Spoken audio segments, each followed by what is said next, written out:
I would wish that we could have a dialogue together, a conversation between you and the speaker. But with such a large group, it's not possible. To have a dialogue, one must be equally keen to find out, earnest enough to go into matters that are serious. To have a good dialogue between two people is quite exciting, if you ever done it. Because then both of us are challenging each other, questioning each other, and there's certain hesitation, friendship, and an inquiry into deeply. But as that is not possible, I wish it were that you, as a single person, and I here, not on a platform, thank God, in a quiet room, sitting, talking over these things. I wish that could be done, but it cannot be done. So we resort to some kind of question and answers, and that becomes, again, rather superficial, and it loses the vitality, the energy, the quality of real communication, as in a dialogue. So we'll go into these questions. There are several of them. There are about, I don't know, 100 or so, and that cannot be answered, all those. It will take several days, and I'm sure you wouldn't like that. Come here every day for next 2 or 3 weeks, and I wouldn't either, because I have other things to do. So we have to go into these questions. First of all, if one may ask most respectfully, from whom do you expect the answers?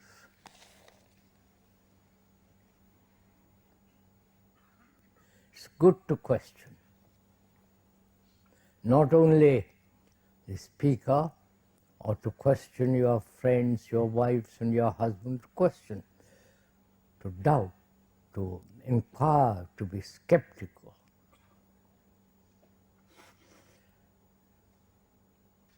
And when one puts a question, which is a challenge, to whom or from whom do you expect that challenge to be answered? Is it a challenge to oneself, or you are challenging the speaker? There is a great deal of difference. When you are putting the question to yourself, to oneself, then you are really probing into it, putting your teeth into it. And if one is earnest and really deeply concerned, then the answers can only be found in the question. The answer is not, if one may point out, separate from the question. It's not somewhere the answer is and the question is somewhere else. So we are saying that in the very questioning is the answer. I hope we understand that. And so we are together going to inquire into these questions. And in the inquiry, together, we'll find the answer. It's not that the speaker is going to answer, like a politician. He's got all kinds of answers. But here we are together inquiring into these questions. The question is far more important, is it not, than the answer.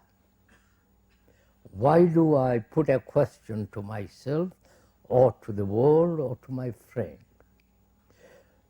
If I put a question rather superficially, the answer will inevitably be superficial. Because my question is really not very important to myself or to the world. But if I put a question and try to find the nature, lies behind the question, then I'm opening the question. It's like digging in a well. More you dig, more water. So we are together, if I may point out again, we are going together to go into these questions. Is that all right? How do you know what you are saying is true? How do you know what you are saying is true?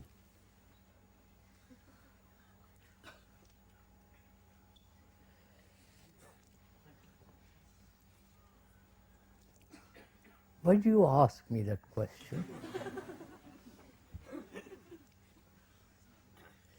Isn't it true that as long as there is national division, economic division, racial division, religious division, there must be conflict. That's a fact. Right? Would you accept that? So it's not what I say to be true, but the fact itself. Facts themselves show what the truth is. As we talked the other day about relationship, as long as there is this separation between two human beings, psychologically, there must be conflict. That's a fact.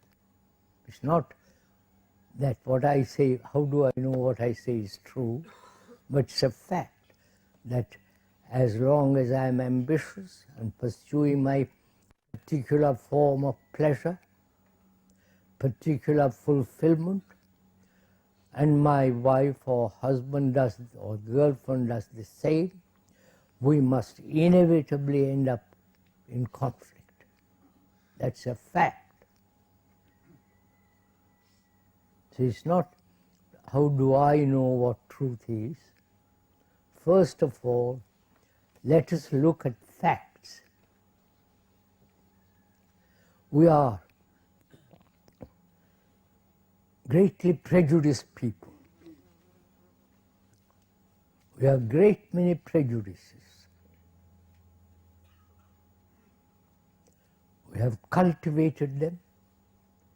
We have strengthened them by public opinion and so on, that our prejudices prevent understanding other people, right? That's a fact. So, can one be free of prejudices? Free of certain opinions which become so very strong in our lives?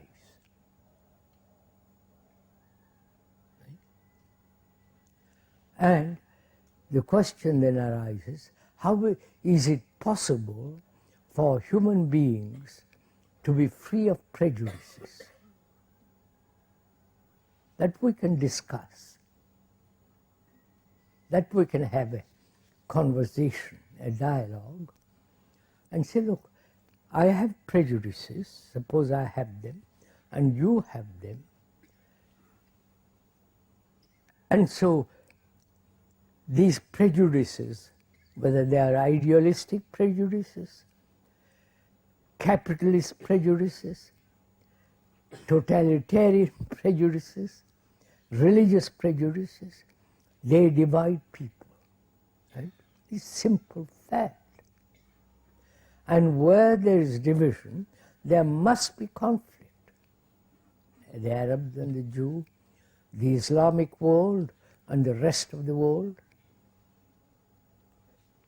those who are terribly bigoted and those who are not, must be in conflict.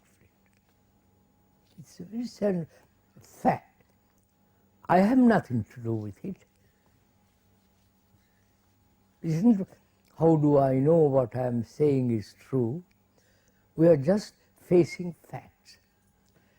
Now, what is a fact?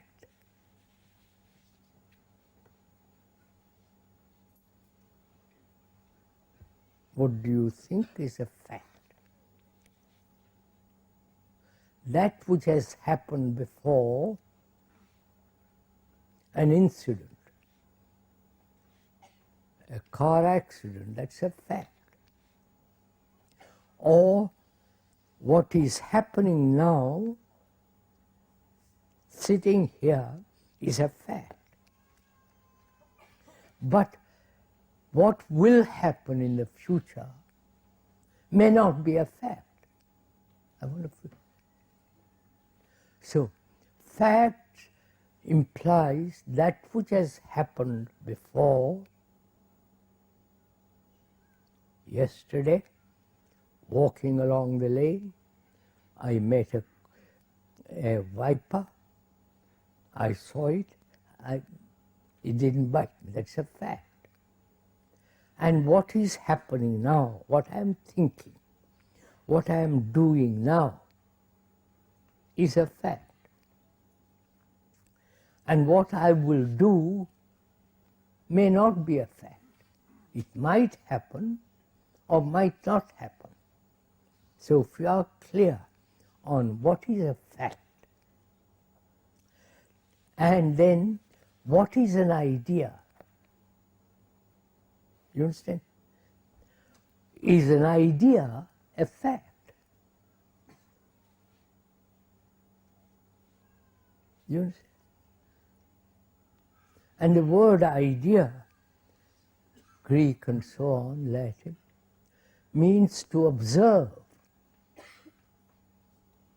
The root meaning of that word, idea, is to observe, to perceive, to see. What we do is see a fact and make an abstraction of it, and then pursue the idea.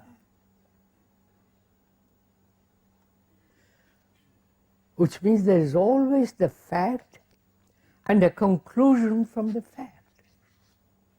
And pursue the fact. Pursue the conclusion, not the understanding of the fact. Am I making myself clear? So please, it's not how do you know what you are saying is to be true. The speaker is merely pointing out facts. Those facts are not personal. If I say, I'm a Hindu and stick to it, that's a fact. Whether it's an illusion, whether it is some kind of superstitious, sentimental nonsense, that's also a fact. You fact can be an illusion or actual. But most of us live with illusions. I'm an Indian, that's an illusion. And you are, if I may most gently point out, you are British. That's also an illusion. This tribal insular worship is destroying the world. That's a fact. As long as I am an Arab and you are something else, I'm going to destroy you, because I believe by destroying you I go to heaven. Right? That's an illusion which they have accepted as a fact, and for that illusion they are willing to fight and kill and destroy. Right? So, can we always deal with facts?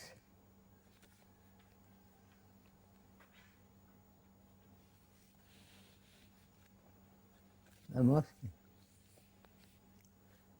Can we always be with facts? Not translate the facts according to my prejudice, according to my belief, according to my neurotic illusions, however noble they are. Can I look at these facts and understand what those facts are saying? Suppose I had an accident in a car. Can I look at that fact that I'm rather careless, that driving too fast, not paying complete attention to what I was doing because I was talking to my friend next to me? That's a fact.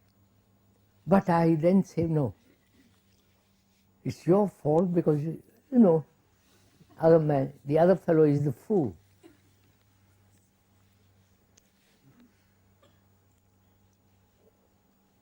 Now, it's a fact that we have ideals, right?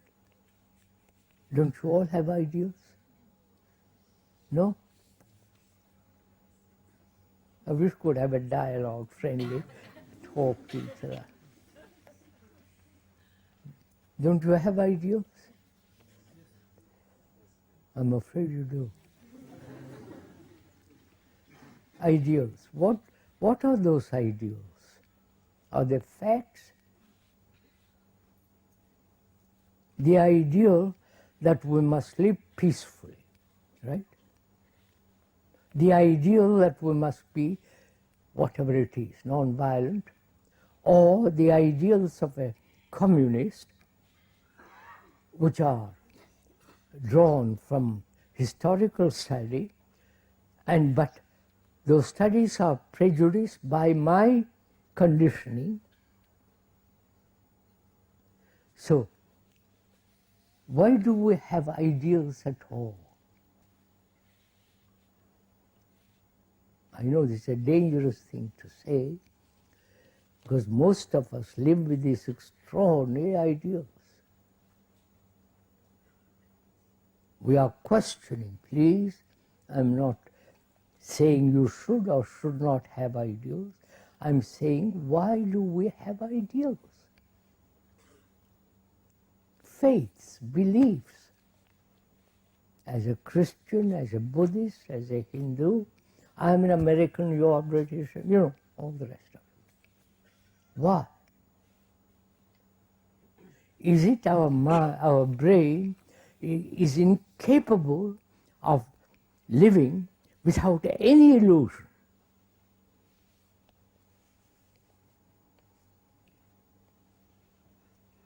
What do you say to that? Is my brain capable, strong, vital, to understand things as they are and not create a future ideal?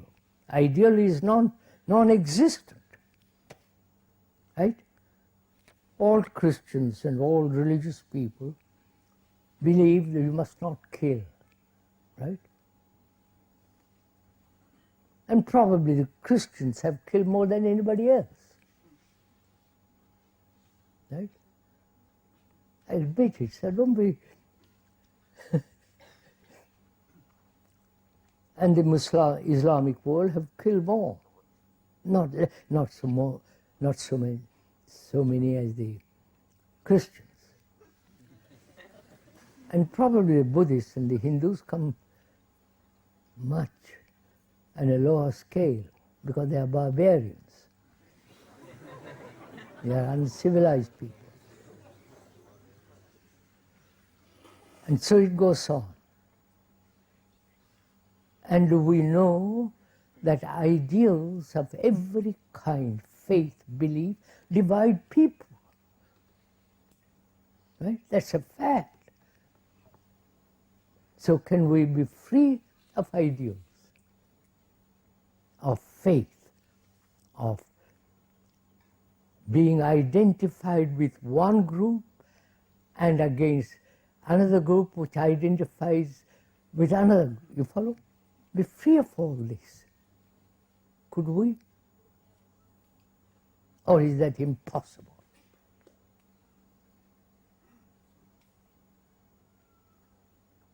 If we could have a dialogue about this, then we'd exchange. Yes, it is possible, it's not possible. Why is not possible? You understand? Could we do that now? To have a free mind, free brain, that's not cluttered up with a lot of rubbish, a lot of illusions.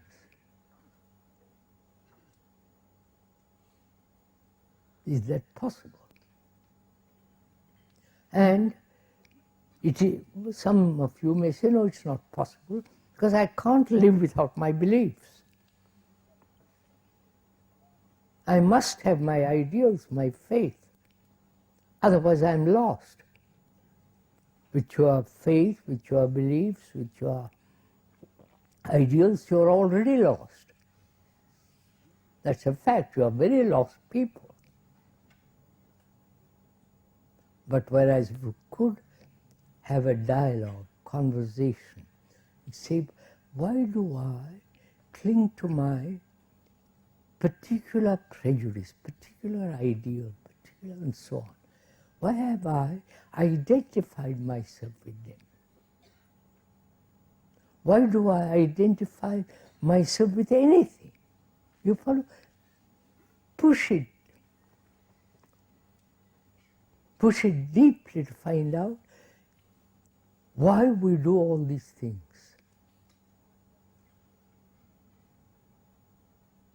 Why we have allowed ourselves to be programmed,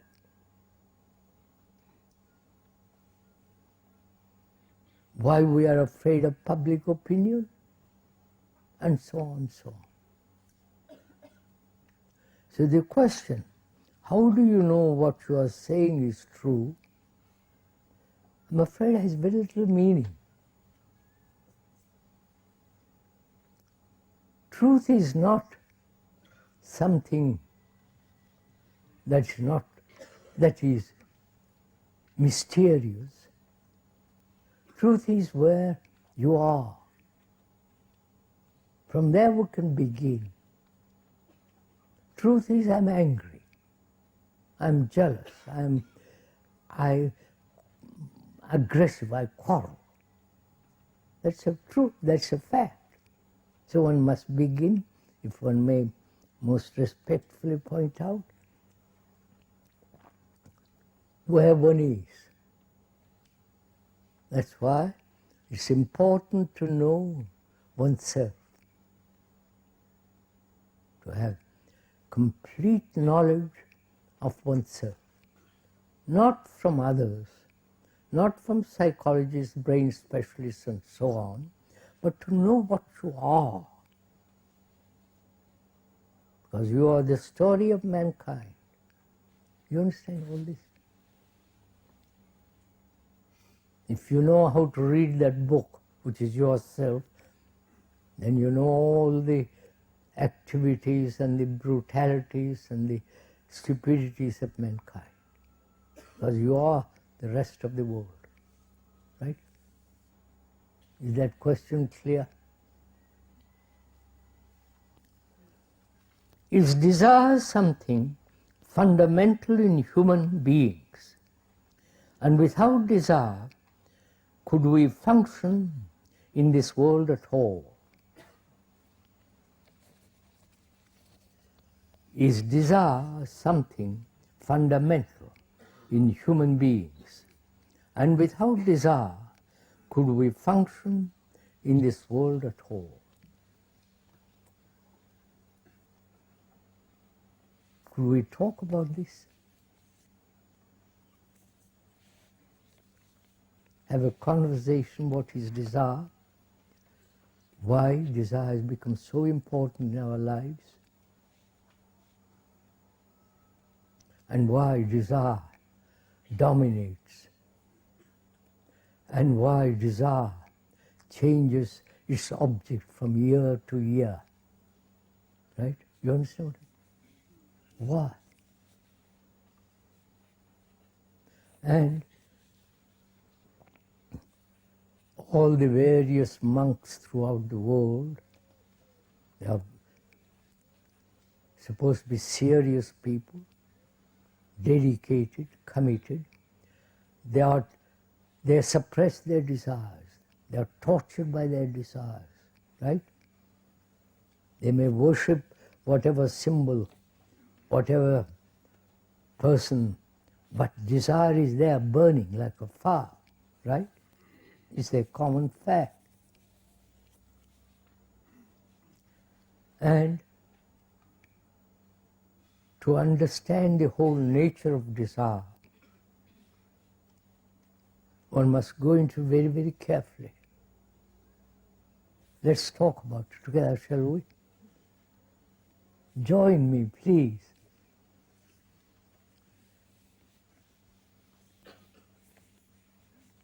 Why have human beings yielded to desire, to do everything what they wanted to do on one side, and there are other human beings who say you must suppress desire? You understand it? The monks, the sannyasis of India, and the Buddhist monks,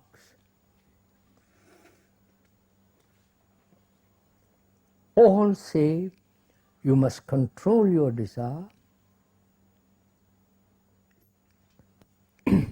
or transform your desire to God.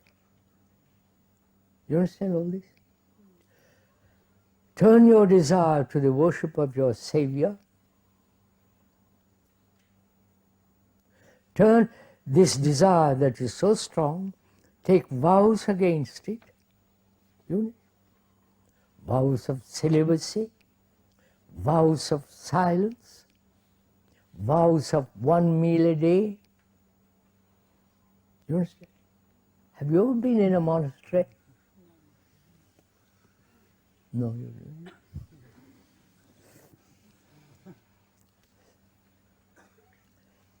I was in one for some time, for fun.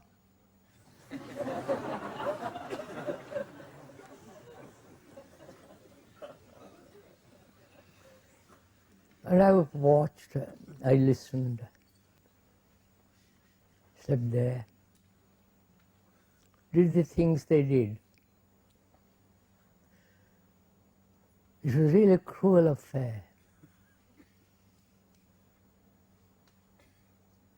Take a vow of silence and never speak again. You understand what it means? Never look at a woman. You understand all this? Never look at the sky, the beauty of trees. a solitary tree in a field. Never communicate what you are feeling to another. You understand all this? In the name of service, in the name of God, human beings have tortured themselves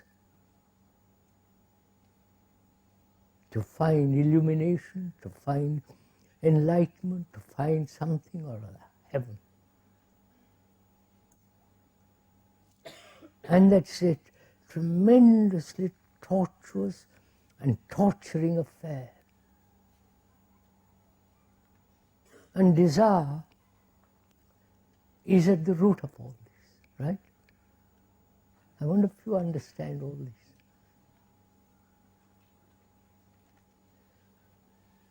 Human beings in India, in the West, and the Far East, they have done everything to suppress this flame.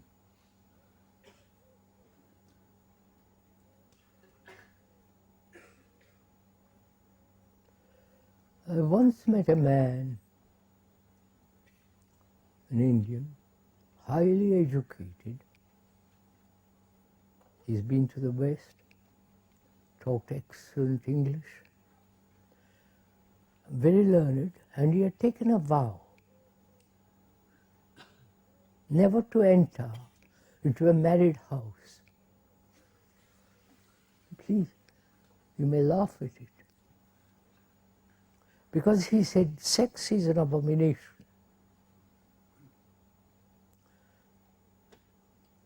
And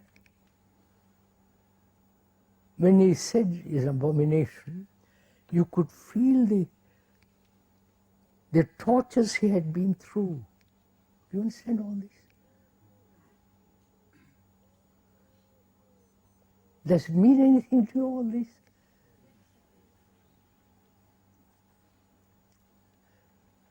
So to go into this question, what is desire? Why there is these two elements in life? The suppression, the control, and the other side to do what you want. There are the gurus who say, do what you want. God will bless you. And of course, they are very, very popular.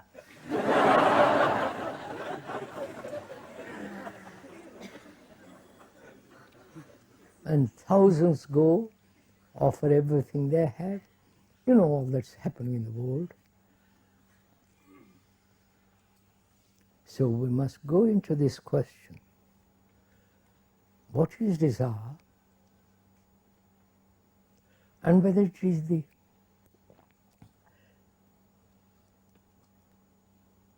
fundamental urge of life, of living.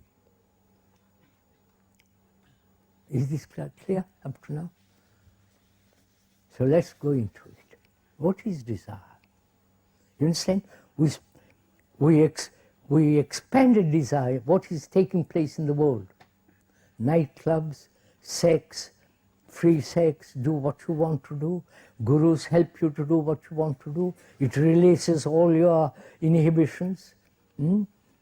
Counter groups and, you know. God, this world is mad, all right.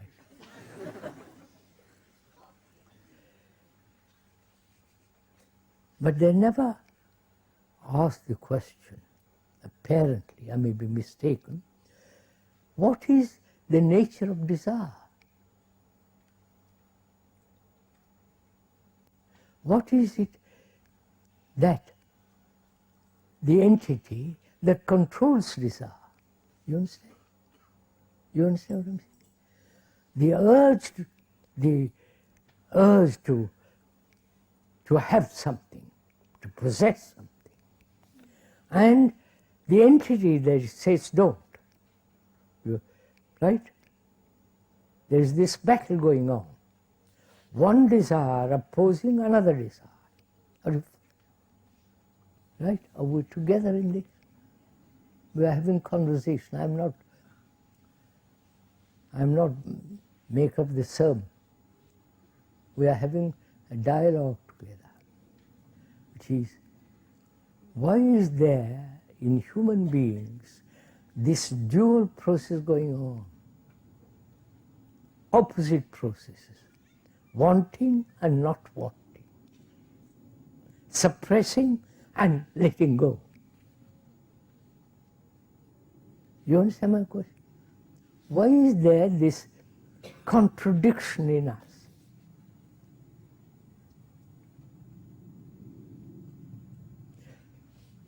Is the contradiction exists because we are not facing facts. Facts have no contradiction. It's a fact. I wonder if you understand. I'm angry. That's a fact. I'm violent. I'm jealous, greedy. That's a fact. But when I say I am violent, there is immediately an idea I must not be violent. Right? And I must not be violent becomes the ideal, which is non-violence. So there's a battle between violence, which I am, and trying to be non-violent. You understand? Why have we done this? The non-violence is non-fact. I know it's a fashion brought about from Tolstoy in India and so on, that we must all be non-violent. Whereas we are actually violent human beings. Would you admit that? Therefore, why do we have its opposite? Is that an escape from fact? And if it is an escape from fact, why do we escape? Is it because we do not know how to deal with the fact? I escape from something because I don't know what to do about it. But if I knew what to do, I can deal with it, right? So let's find out. Oh, that takes too long. So I'll go into it. Let's find out how to deal with the fact only, not with its opposite. Conversation. I am violent, and I have no opposite, because that is non-fact. It has no validity at all. What has validity, what is true, what's the fact is, I am violent. Right? And what does violence mean?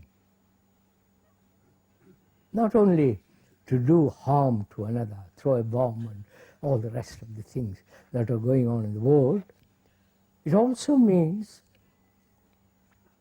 comparison. Right? When I compare myself with you, who are clever, bright, noble, and all the rest of it, then what takes place when I'm comparing with you?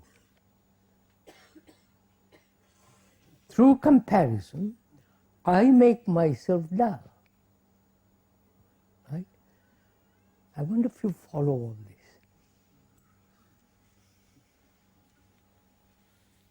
this. Is this too much? Why do we compare?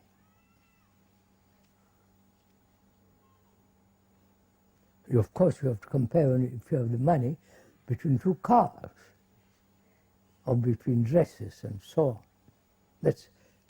That's inevitable. But why do I psychologically compare myself with anybody?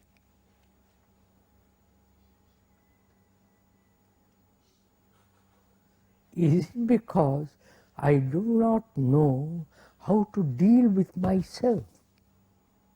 You understand? When you say to a boy, you must be like your elder brother, as most parents do, what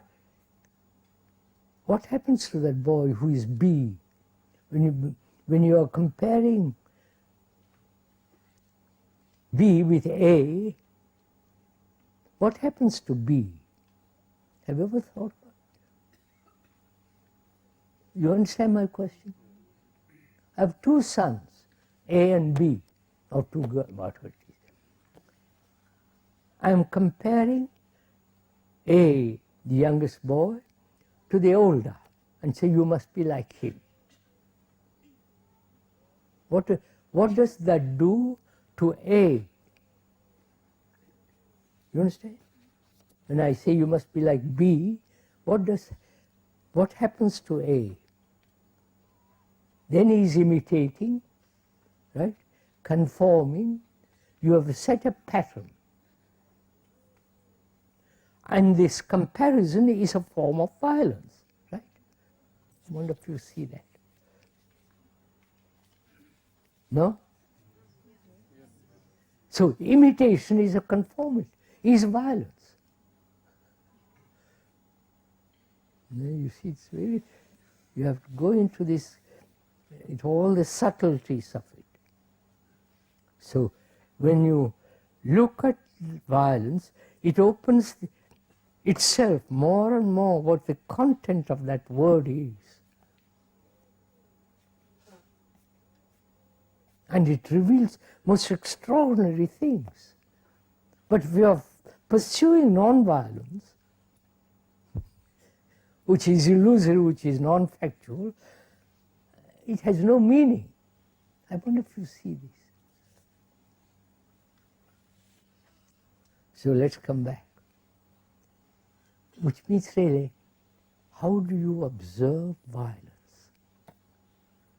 Is the observer different from the thing called violence? You understand? I am violent. The word indicates the reaction, and I've used that word because I've repeated it so often, right? To identify that particular reaction. Are you following? And by using that word constantly, I'm strengthening that feeling. So can I be free of the word and look? This, you understand all this? No, you don't. So let's come back. What is desire? How does it happen? And can that be understood, lived with, so that there is no suppression, no condemnation, or indulging in it, right? To look at it, to understand it, so that when you understand something very clearly, then it becomes simple. If I know how to dismantle a car, which I have done, not the modern cars, they're too complicated, then it's fairly simple to deal with any misbehaving or something faulty. So it never frightens one. So let's look at this very carefully. What is desire? What is the root and the beginning of desire?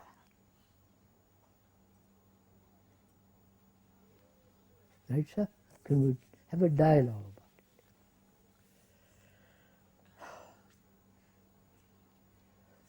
What time is it? I don't know, 13 People? 13 after 12. I've got so many questions.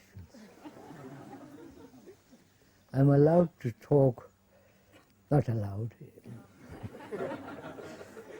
I can talk another 20, beyond, up past 12.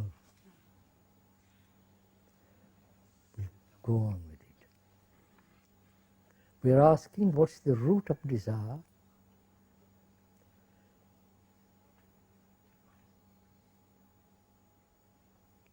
And can we observe that root and remain with that root? You understand? Not say it's right or wrong, it is good to have desire, or what will human beings do without desire, and so all that kind of questions.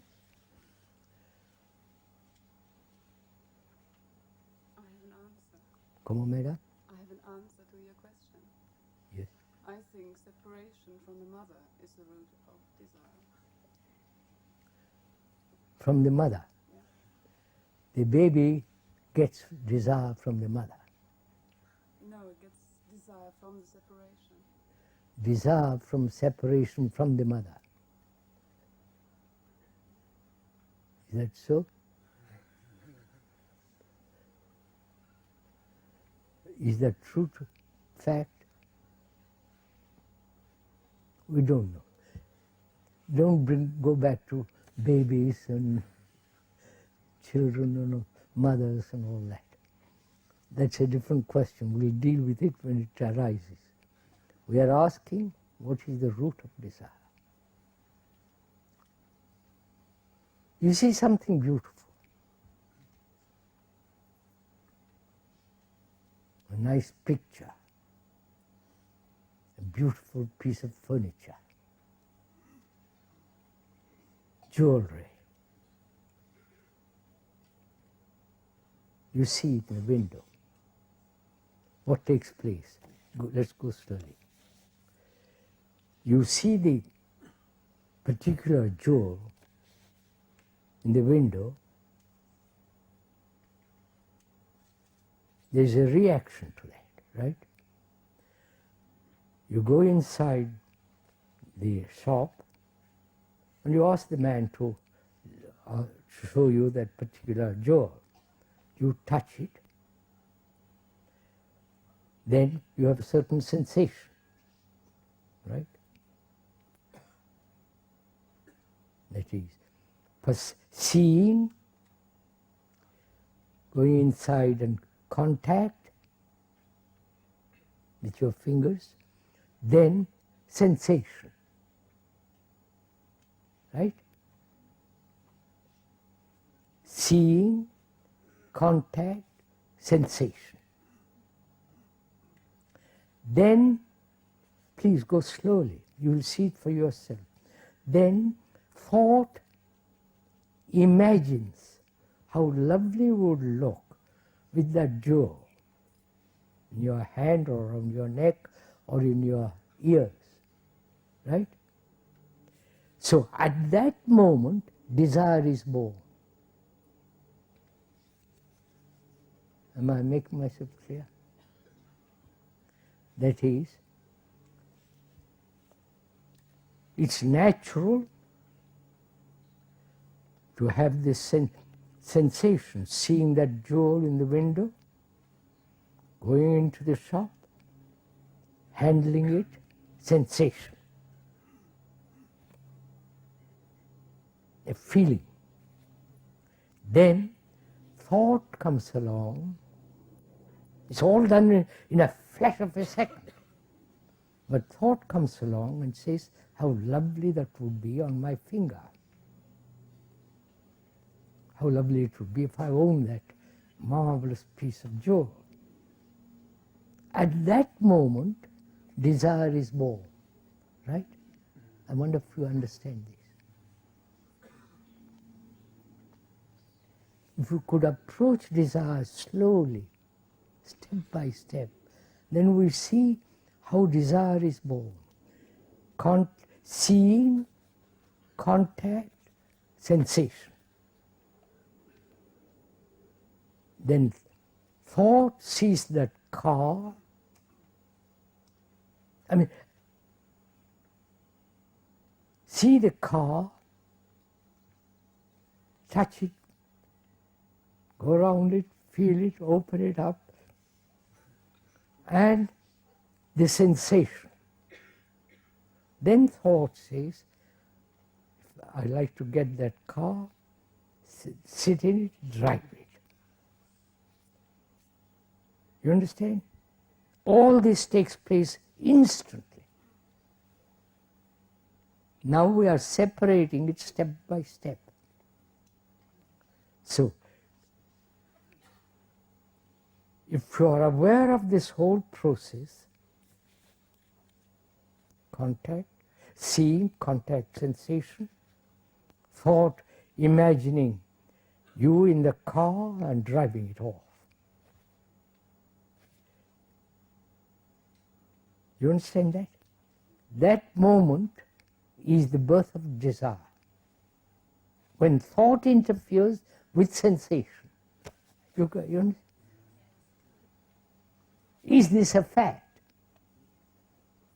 Not what you say, is it true? Is this a fact? This is a fact, you know.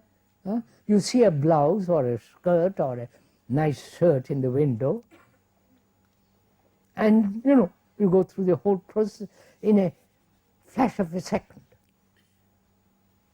But when you slow it down, like in a film, step by step, you see the whole movement of it.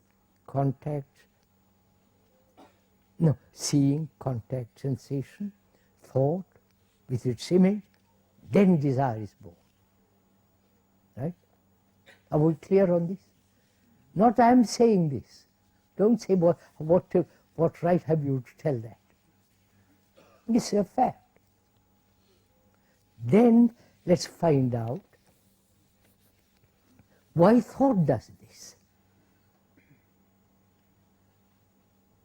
Why thought captures the sensation and makes an image out of it. You understand? Why? Now you think, you see, why does thought do this?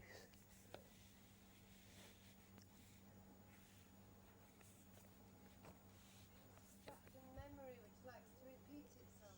Come on, Maya. Huh? Trapped in memory which likes to repeat itself. Memory? Trapped in memory. What's that? Trapped in memory, which Yes, likes to repeat yes. itself. No, ma'am, trapped. This is the habit, isn't it? Huh? This is our unconscious, unaware movement. Right?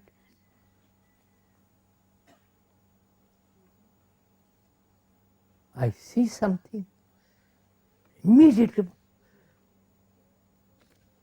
We never separate thought from sensation. You understand what I'm saying? I wish you, am I talking sense or nonsense? You judge, please, you question what I'm saying.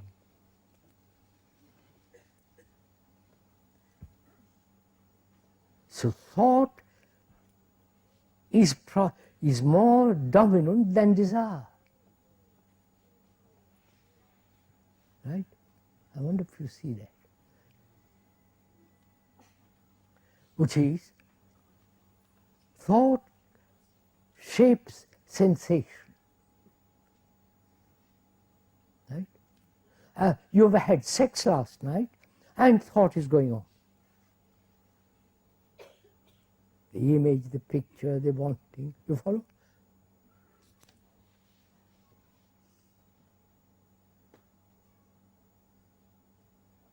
So, desire and thought go together, right?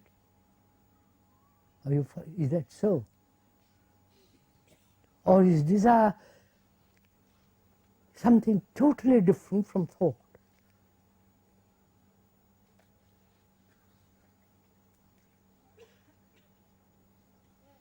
or they're always going together like two horses. And then, like two horses are trotting along together, then thought says, I must control. I wonder if you understand.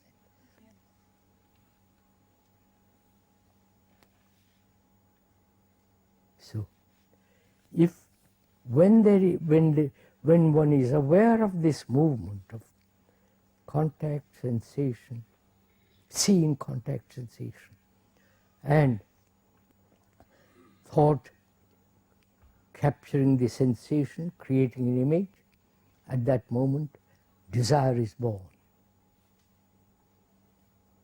Now, can there be a hiatus, a gap, an interval between sensation and the moment when thought captures sensation? You understand what I mean? I wonder if you understand this. I see, one sees a car, really very good model, beautifully polished, beautiful lines and aerodynamic and all the rest of it. And you see it, the seeing, go around it touching, sensation. Why doesn't you stop there? Why does thought take over so quickly? If you are aware of this whole movement, then you can observe there can be observation very clearly when thought begins to come in. Right? When you observe it so closely, then thought hesitates. You follow? I wonder if you follow all this. So, attention to all this denies totally any control. I wonder if you understand this.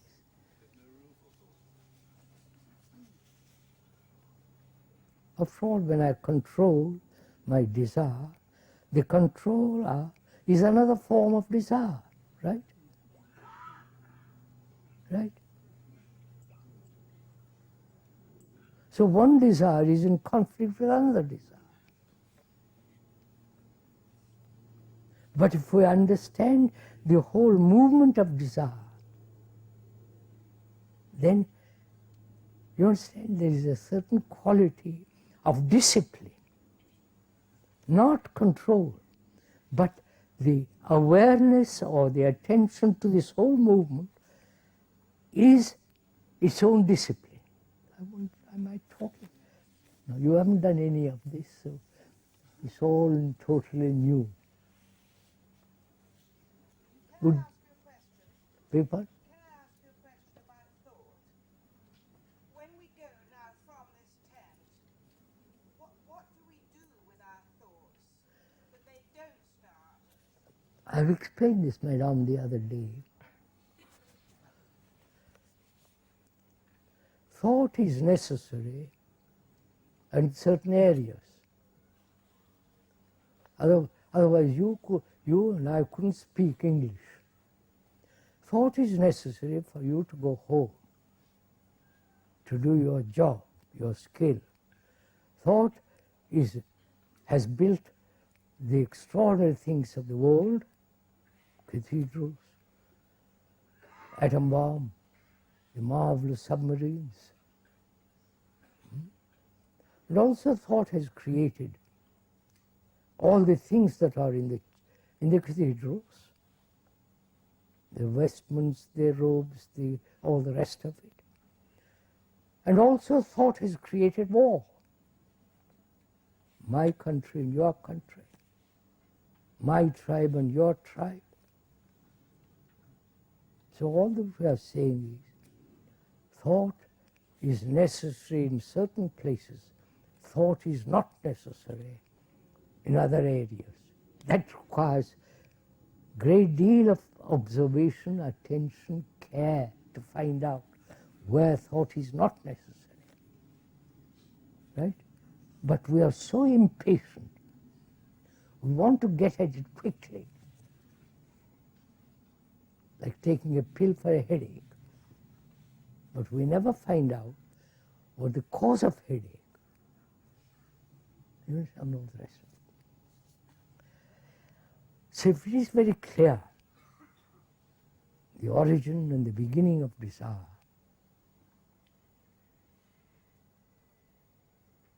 then that very clarity is its own order.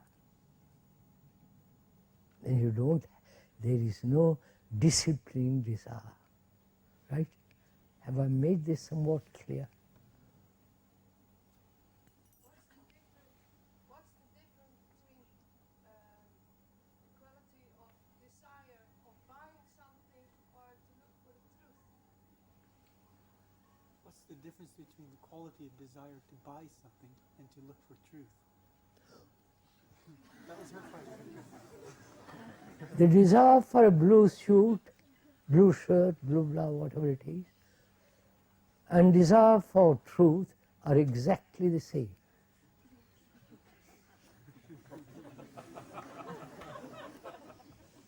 Because they are both desire. I might desire for a beautiful car, and you might desire for heaven. What's the difference?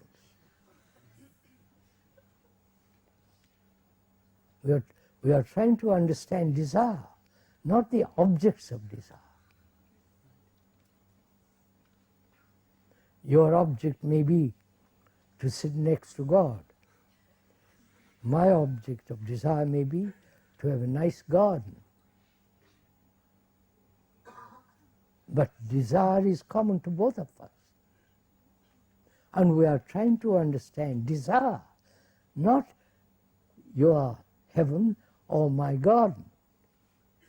If I understand desire, then whether you have a heaven, follow?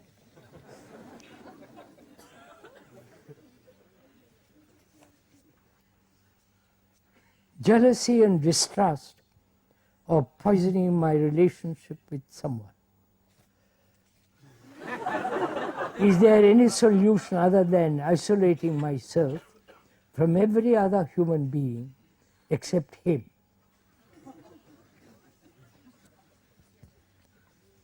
I wonder why you laugh.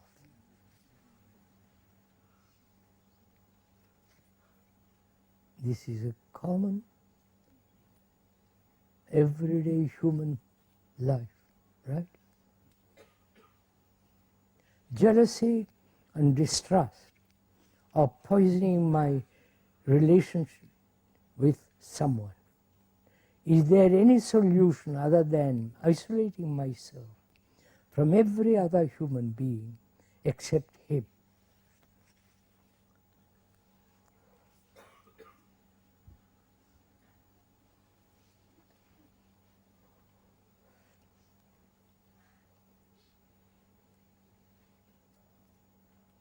How do you answer this question? If I put this question to you, how would you deal with it?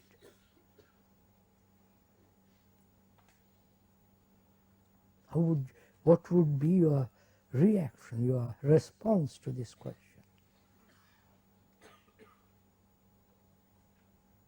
Would you laugh? Would you say, I am not jealous?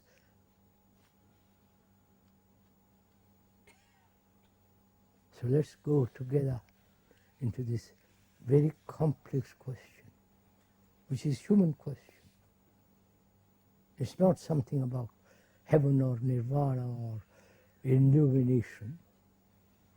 You know, sir, unless we keep our house in order, meditation, other things have no value, right? If my house, which is me, is not in complete order, without any conflict, what is the point of meditation? It's another escape, another illusion. But when my house is in order, completely, without any shadow in my house, then meditation is something entirely different. But we think by meditating, God knows what, then your house will be in order. See how deceptive we are? So let's go into this. Jealousy and distrust, poisoning one's life. Have I to isolate myself to be with her or him?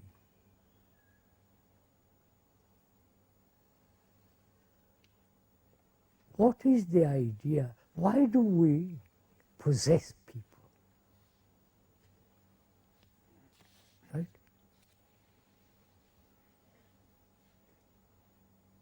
Why? We are having a dialogue, please. Why do I possess my wife? And my wife delights in possessing me. Why? The need for status and the fear of being alone. Which means what?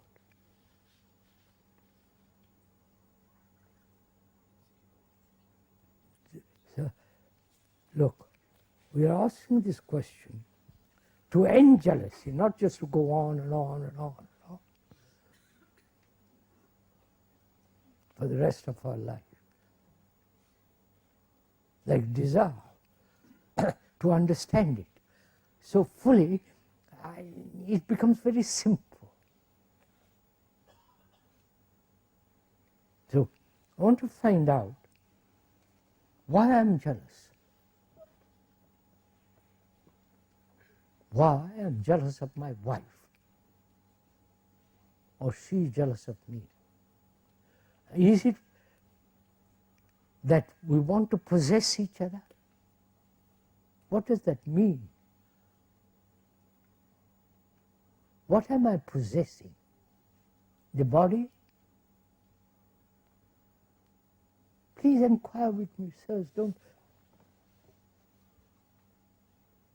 The body, the organism, and what is implied in possession? To dominate, right? Doesn't it? Oh, come on, sirs. I want to possess her. I go into it. Why do I want to possess? Because I'm lonely. She gives me comfort. She's mine. Legally, morally, the church has blessed it, or the registrar gives, and I hold her. Why? Is it because I'm lonely? If I'm lonely, I want to escape from that tremendous void of the word which I use, lonely. To escape from it, I want to which I escape to becomes all important. You understand? I escape from life by inventing God. And I hold to that God because that's the only thing I have. So I possess her. And what does that mean in possessing somebody? Dominating, identifying myself with her. Go slowly, inquire slowly. And gives me a sense of power, right? And at the end of all this, I say she's mine. People like to be possessed. Don't you? No? Can you say to your wife, I don't possess you? My God, you people have never done anything. And I'm jealous, which is, she's depriving me of my stability, my security. When she goes away and talks to somebody else, or looks at somebody else, or does something with somebody else, I'm at a loss. She has deprived me of my identity, driven me to my loneliness. And I hate all that. So I'm jealous of her. Which means jealousy implies hate, anger, violence, beating. God, don't you know this?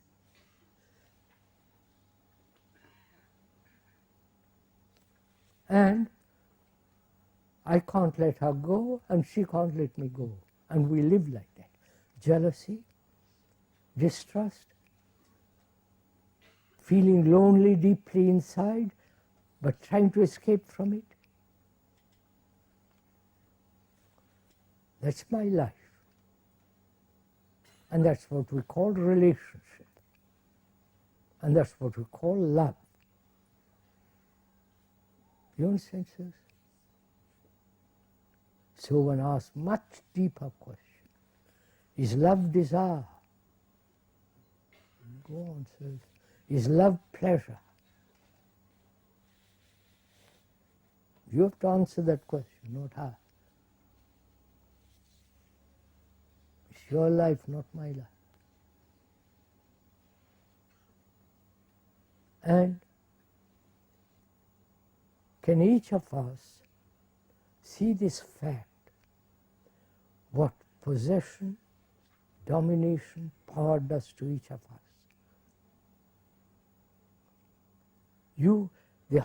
The man may see it first, or the woman may, then will she help him to see all this?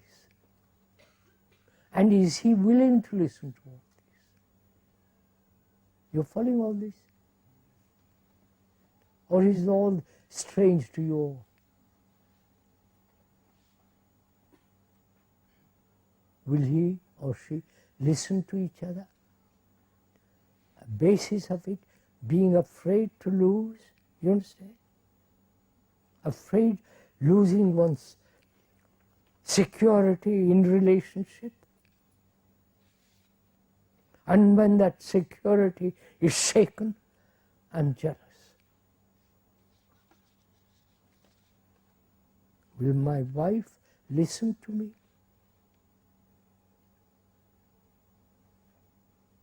And I say to her, look, old girl, I love you, but I don't possess you. Could you say that? My God.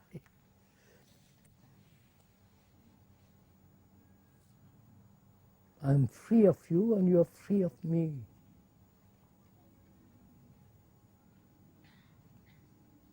Which doesn't mean free love and going off, changing every year, new man or new woman. But seeing the whole problem, not just jealousy, how to get rid of jealousy, or distrust, but seeing the whole problem of relationship, which is very complex, which demands subtlety, sensitivity. Haven't you? What's the point of it? Great. can see it. People, I can see it. what? I can see it. But will you do something about it?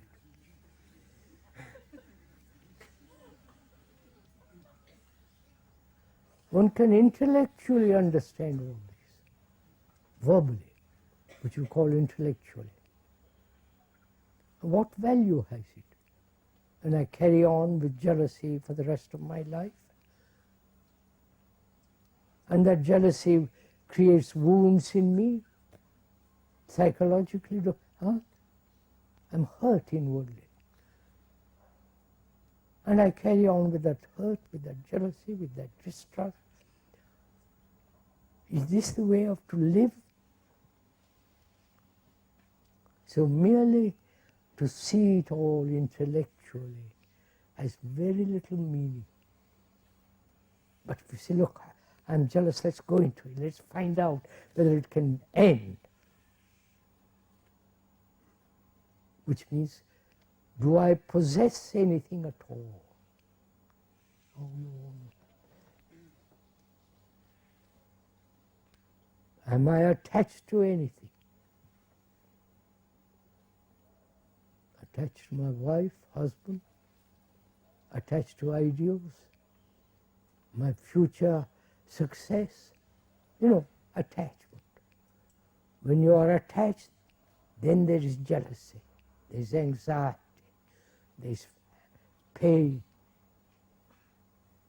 If you see that very clearly, then the thing becomes very simple. But you don't want to see it clearly, because we want to live the way we have lived for 1,000,000 years. Right? Can we go on to the next question? Or do you want to escape from this question? Can I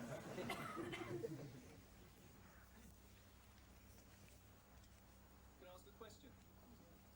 How does one break free of habits once one has intellectually reached an understanding of the problem such as one we've just discussed? How does one break free of habit then? When one understands something verbally, so-called intellectually, how does one break that habit? That's the question the gentleman asked.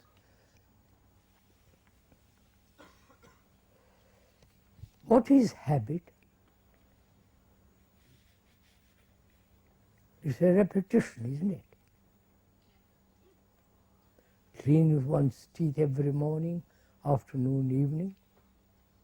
It become a routine. You don't pay attention, you just do it very quickly and get on.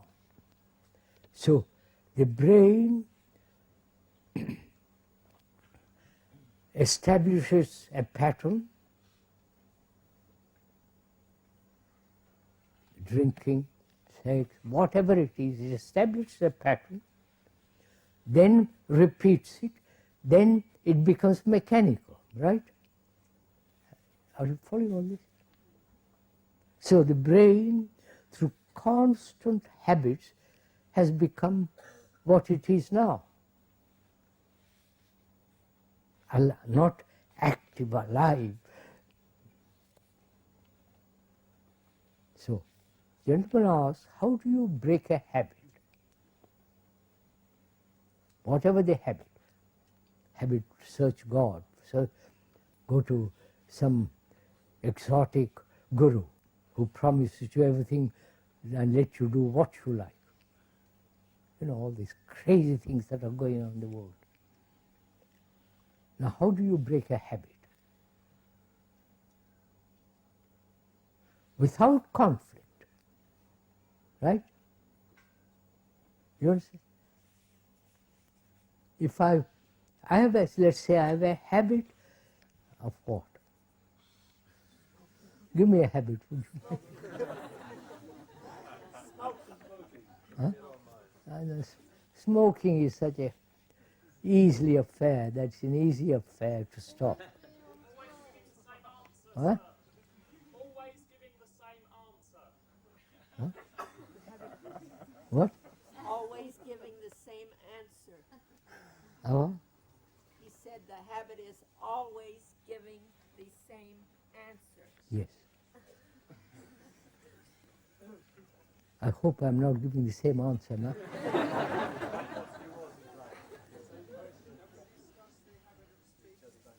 It doesn't matter. I have a habit. Smoking, or scratching my head, keeping my mouth open. Habit thinking the same thing over and over and over again. Or habit of chattering. Let's take chattering.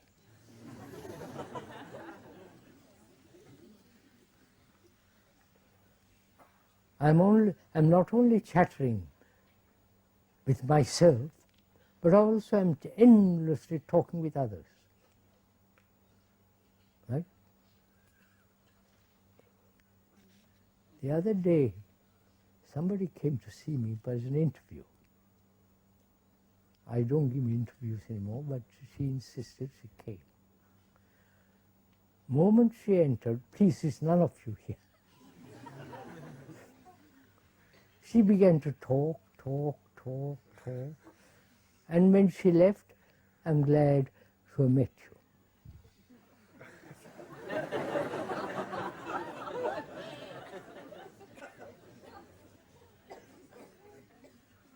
We all chatter endlessly.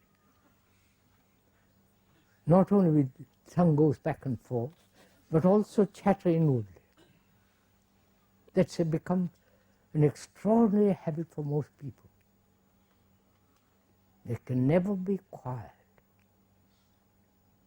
never be silent. Silence in the sense the brain completely still. But that's a different matter, we'll go into it later. So this habit of chattering, how do I stop it? First of all, who is to stop it? Another chatterer?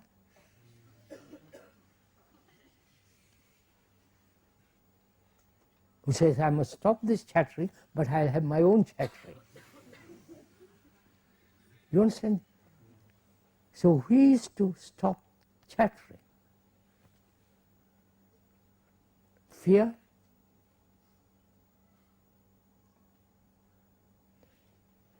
Seeing that's a wastage of energy, chattering.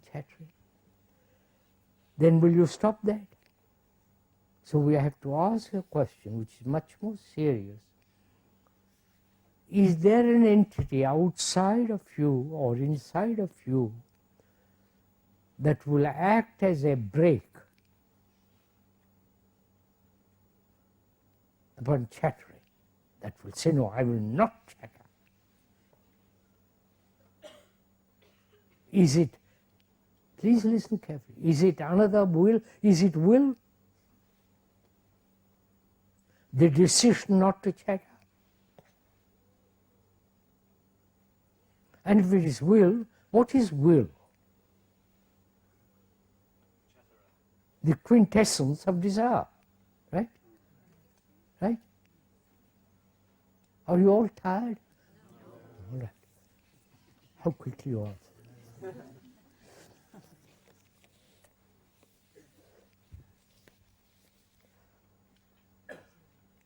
So,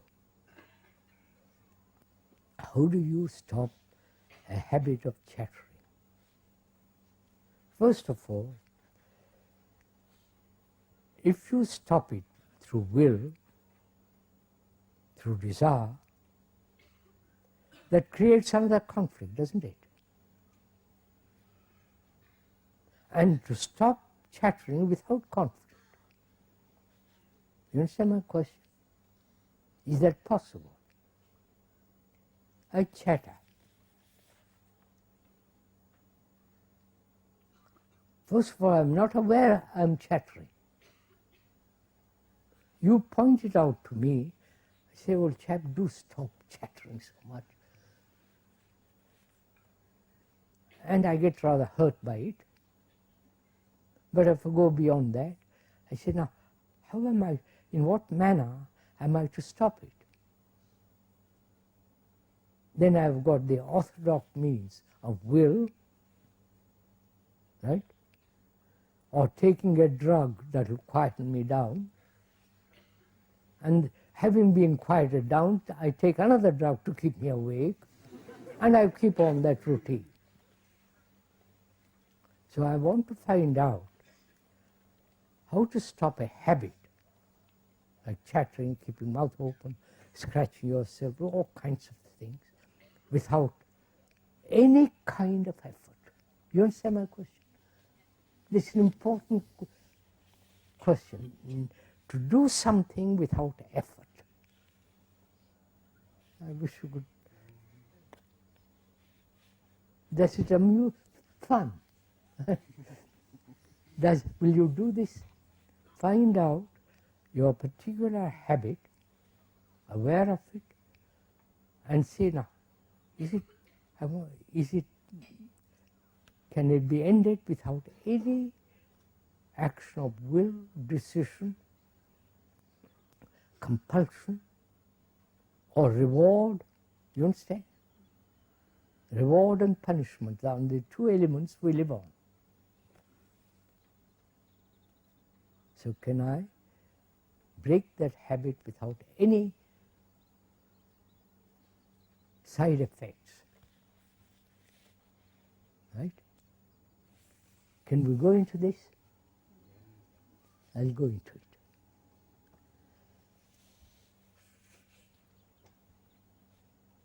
First of all, am I aware of my habits? Not that you pointed to me and then I realize it, but am I aware of my habits without somebody telling me of my habits? You understand? See the difference. If you tell me my habit, then I either resist it or say, yes, I must stop it. But if I see it for myself, I'm a step ahead, right? If I can so put it. Right? Now, are we aware of our particular habit? Chattering, we took that. Now, what does that awareness mean?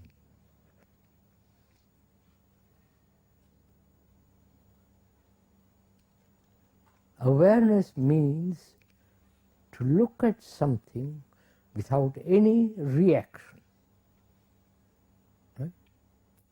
Without any choice. I am aware that I am chattering, that's first. Then to be aware, to watch it without any condemnation, justification, or explanation. Just watch it. Will you do that?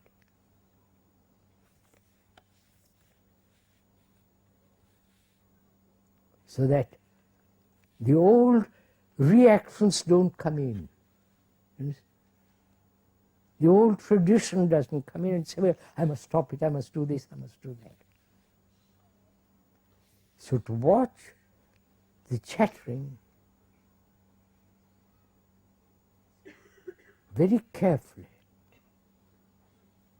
To watch it means without any reaction of past memories.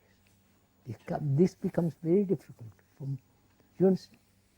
If I watch that tree in movement in the wind, it's a beautiful thing. And I don't like wind, therefore I won't watch it.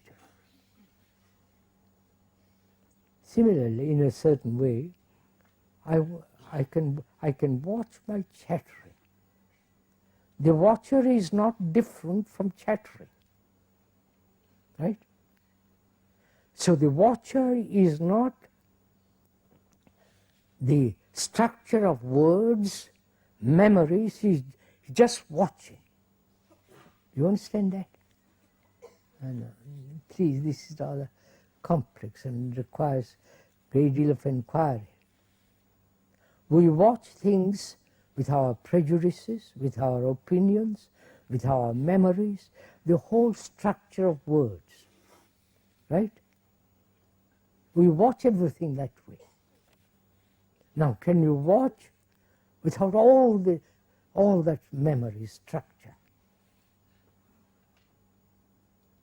That's where the art of comes in, the art of watching. Now, I watch, there's a watching of my chattering. I'm aware, and in that awareness I'm not seeking reward or punishment, I'm just watching. Which means what? I am giving complete attention at that moment, right? Right, sir? At that second, I am all my energy, all my capacity and attention is there. Which means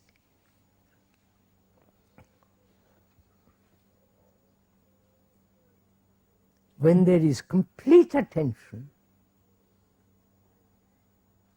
complete, not attention brought about through any form of desire, through any form of reward or punishment, just complete attention, then that habit has no place. You understand?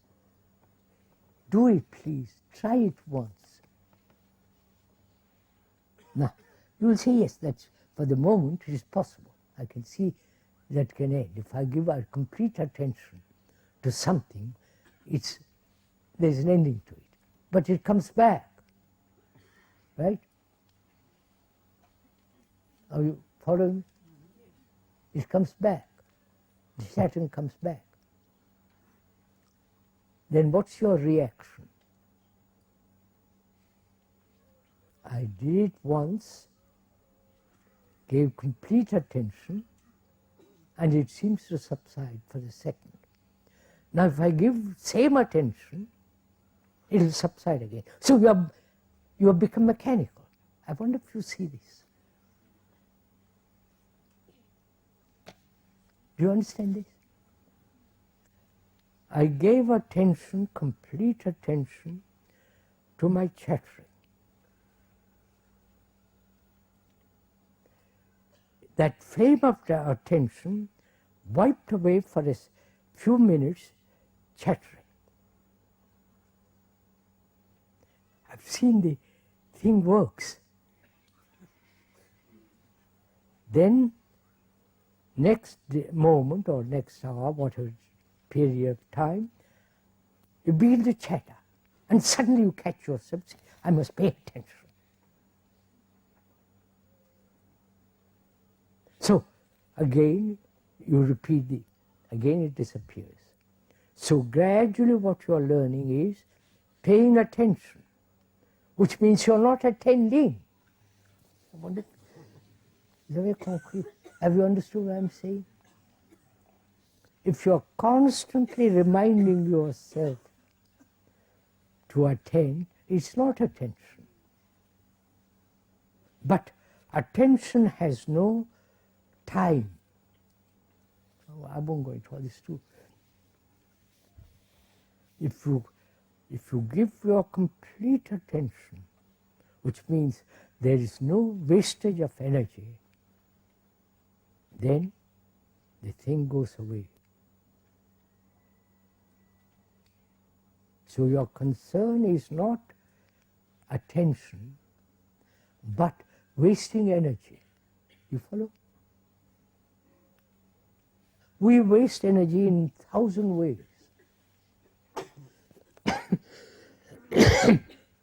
Chattering is one of the ways.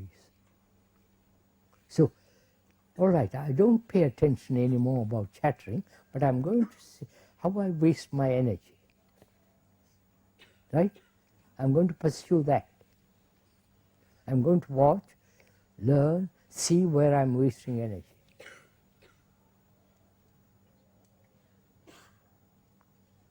Oh, there's so many ways, right? So my mind is now not becoming mechanical by the repetition that I must attain, but is moving, right? All the time picking up new things. I wonder if you see all this. So that the brain becomes extraordinarily alert.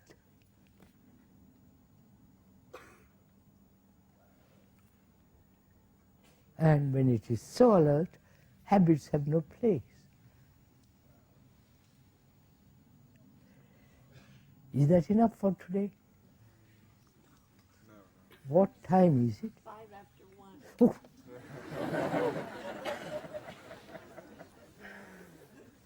Sorry, I must stop. We'll continue day after tomorrow if you want to. We're not persuading you to come or trying to convince you of anything. What we are doing is to have a friendly dialogue between you and the speaker. He is not, unfortunately, has to sit on a platform because that everybody can see. But the little height doesn't give him any authority. I once met a guru. He came to see me. We were sitting on a mattress. Out of politeness, I got up and sat on the floor. And he sat on the mattress. Immediately he became the guru.